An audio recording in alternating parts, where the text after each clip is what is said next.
Hello everybody, again welcome back to our channel. Today also we have got you another video. In this video I will be showing you how you can simply go ahead and upload a high quality picture there in your Facebook. But before we start that video, do make sure to like our video, subscribe our channel, and without any further delay we will simply step into our video. So if you want to do so, first of all, let's open our Facebook app, and if I tap on this three horizontal line, go to this settings and privacy option, go to settings, go to media option given. I won't be able to find an option where I will have this option called high quality photos post, right? So what I have to do is I will have to exit from here, go ahead, open my Lite Facebook. As you can see, I'm already logged in.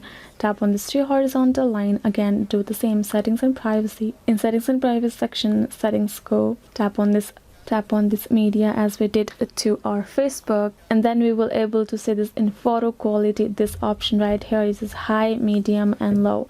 As you can see, it's high over here right away. It's by default. If it's low, simply go ahead and turn that function to high over here. So yes guys, this is possible from your Lite, so you can simply go ahead, download this, get logged in over here, turn this settings from over here, and you can simply go ahead, upload a high quality photos there in your Facebook. So yes guys, this is it. This is how you can simply do it. I hope this video was helpful, and yeah, thank you so much for watching. I'll see you guys next time.